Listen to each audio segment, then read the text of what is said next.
What's going on, YouTube? Welcome to Whiteboard Bible Studies, where basically every day we're going to be going through one chapter and just breaking down, the chapter. I'm going to be reading the entire chapters line for line. And then obviously on this whiteboard, as you can see, I've basically gave an overall summary of the chapter. I wrote a couple of definitions that, people might not understand to help people obviously understand what's being read on this side, as you can see. And then because I'm reading out of the Sefer Bible, some of the names and of some of the people and places are actually written in Hebrew.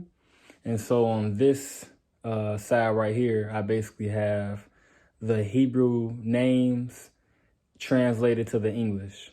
So that's what this chart is right here. All right, so we're going to go ahead and get started with the reading. And I'm going to just, like I said, give my, summary of it as I read along. All right. So this is Genesis, or in the Hebrew, it will be Bereshith, is how I believe it's pronounced. Full disclaimer, I definitely have never learned Hebrew. So if I mispronounce a word, just forgive me. As I'm just, like I said, trying to sound them out as best as I can. But basically, yeah, so this is Genesis chapter 1. And it says, in the beginning, Elohiym created the heavens and the earth. So Elohiym, for those who don't know, means the everlasting God. That's what it's translated to in English. So verse 2, and the earth was desolate, and the ruin, and darkness was upon the face of the deep. So for those who might not know what the word desolate means, I have the definition right here, and it means deserted of people and in a state of bleak and dismal emptiness. So pretty much just a place that's just empty, void of people or anything, essentially. All right. And the Ruach Elohiym moved upon the face of the deep, or the face of the waters, I'm sorry. So Ruach Elohiym, for those who don't know, means spirit of Elohim. And then, of course, Elohim, as I, said earlier, means the everlasting God. So Ruach Elohim will basically be the spirit of the everlasting God. And Elohim said, let there be light, and there was light. And Elohim saw the light, and it was good. And Elohim divided the light from the darkness. And Elohim called the light day, and the darkness he called night. And the evening and the morning were the first day. So over here on the whiteboard, I pretty much, like I said, gave a summary of day 1. So as he spoke in the text, he said that the earth was desolate, and I already broke down what desolate meant over there, and a ruin, and darkness was upon the face of the deep. And then Elohim, he divided the light from the dark, and he called the light day, and he called the dark night. So this was all what happened on day 1 of the creation of the earth. And the evening and the morning were the first day. Verse 6, and Elohim said, let there be an expanse in the midst of the waters, and let it divide the waters from the waters. So right here in blue, I have put down Elohim said, let there be an expanse in the midst of the waters. So expanse, for those who don't know, the definition of expanse would be a vast, wide, continuous area especially the arch of the sky. So that's what an expanse will mean. And Elohim made the expanse and divided the waters which were under the expanse from the waters which were above the expanse. And it was so. And Elohim called the expanse heaven. And the evening and the morning were the second day. So that's what happened in day 2, as you can see right here. Elohim, our Elohim said, let there be an expanse in the midst of the waters. And he called that expanse heaven. And with that expanse, he divided the waters from the waters. So he divided waters that were, so he had the expanse be divided from waters that were under the expanse and then waters that were over the expanse.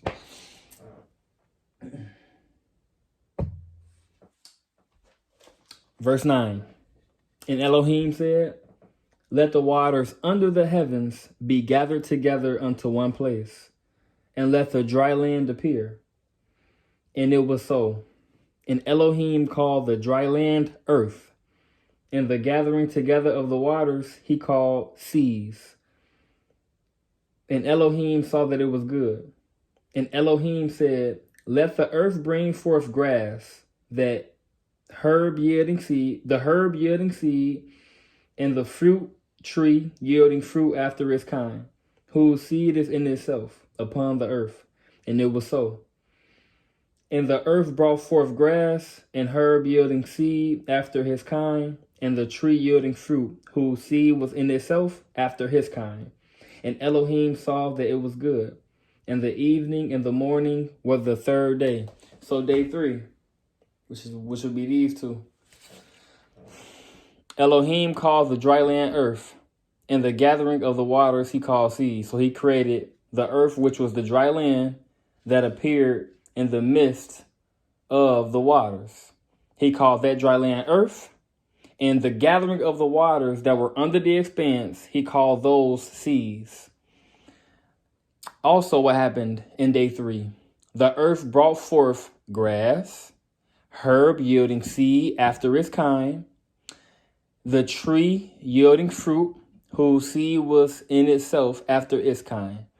So this was all what happened on the creation on day 3 of creating the earth, the entire, world that we know of. That would be day 3. And Elohim said, let there be light in the expanse of the heavens to divide the day from the night. And let them be for signs and for appointed feasts and for days and years. And let them be for lights in the expanse of the heavens to give light upon the earth. And it was so. And Elohim made 2 great lights, the greater light to rule the day, and the lesser light to rule the night. And he made stars also. And Elohim set them in the expanse of the heavens to give light upon the earth, and to rule over the day and over the night, and to divide the light from the darkness. And Elohim saw that it was good.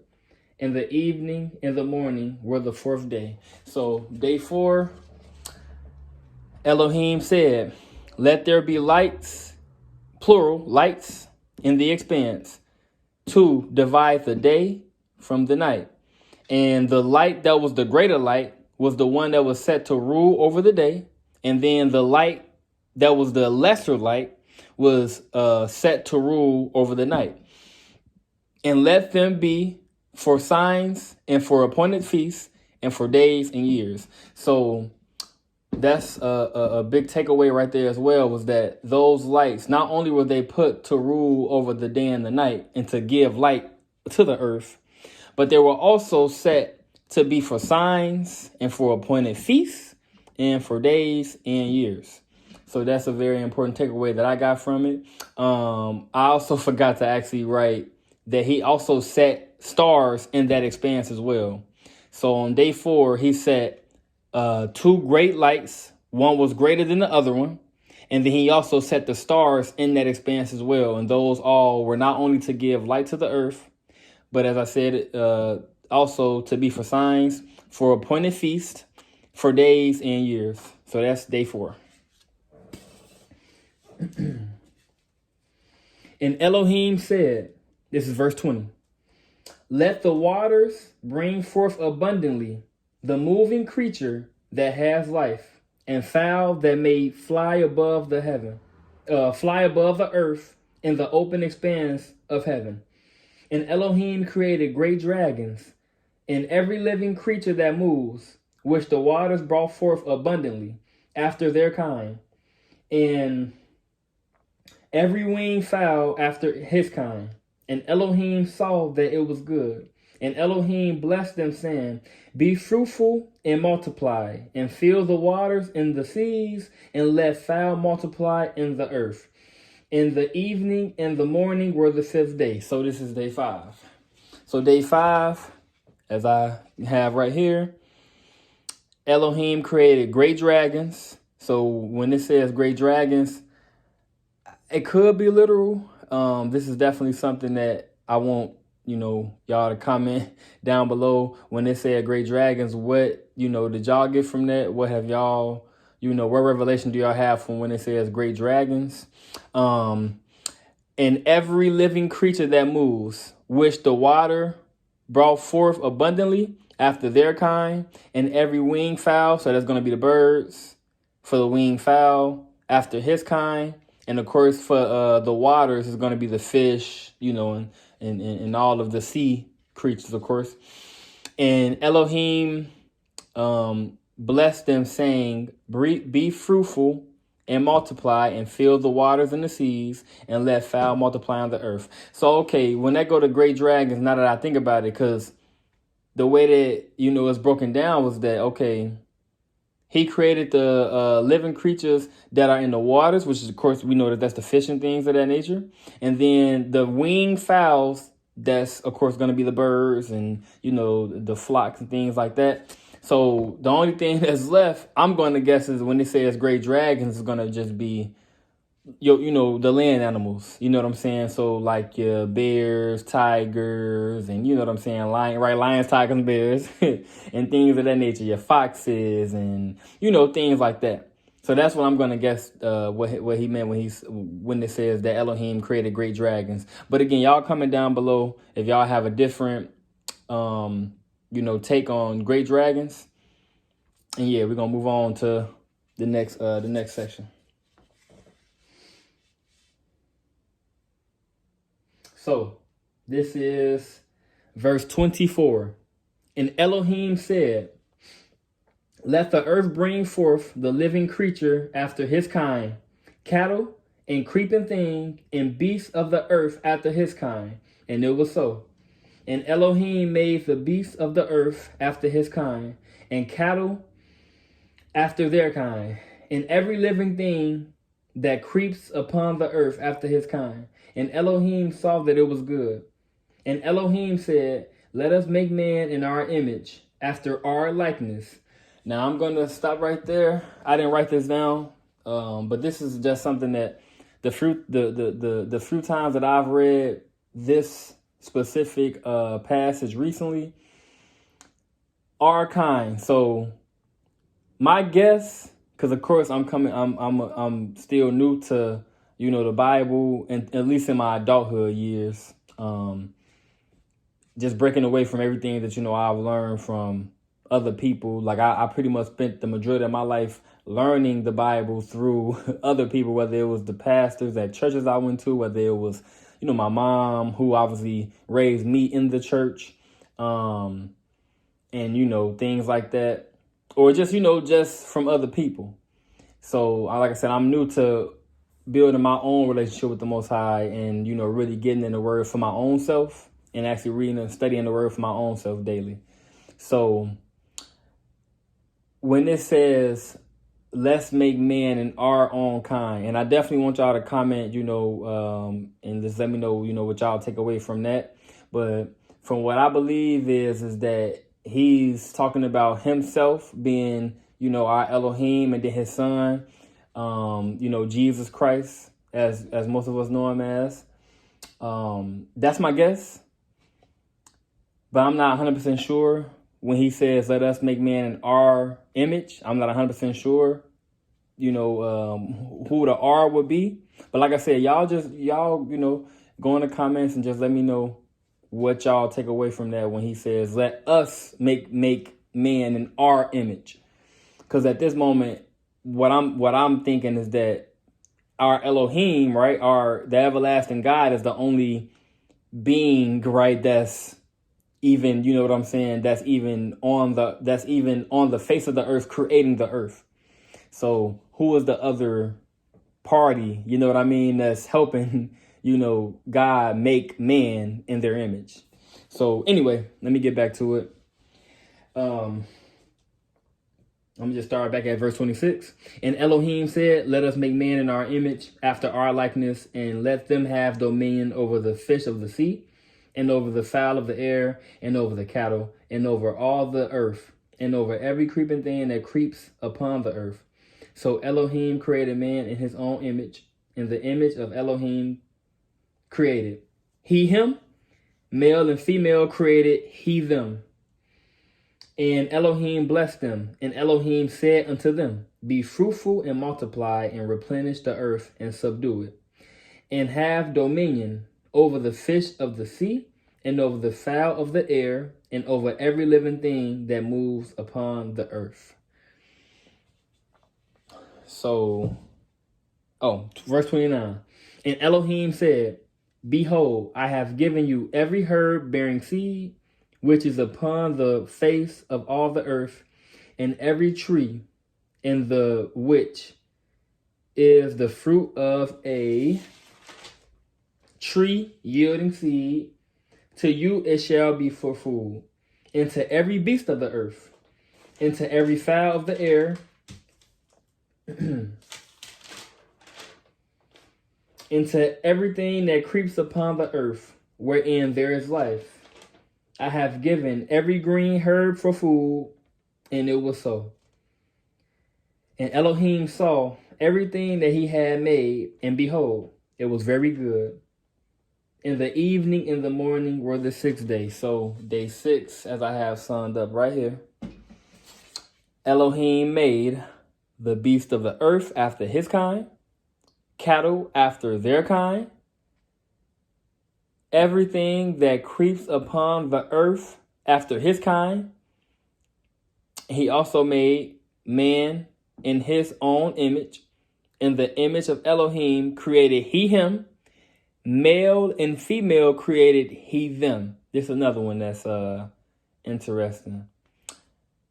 In the image of Elohiym created he him. Male and female created he them. So,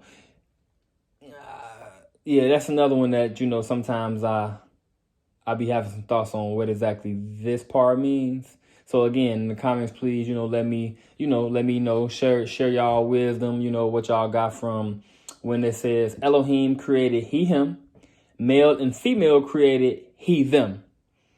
So yeah. And also Elohiym said to them, he said to men and woman, be fruitful and multiply, and replenish the earth and subdue it, and have dominion over the fish of the sea, and over the fowl of the air, and over every living thing that moves upon the earth. So the Most High, or Elohiym, right? Our Elohiym have given us dominion over this entire earth, right? And so that's a lot of power, that's a lot of responsibility as well, that he's given us. So, all I can do is just thank him, for the position that, he is giving me, right? As a man on this earth. And, like I said, I'm just going to continue to try and be in his word every single day. Like I said, chapter by chapter, right? We're doing a chapter a day.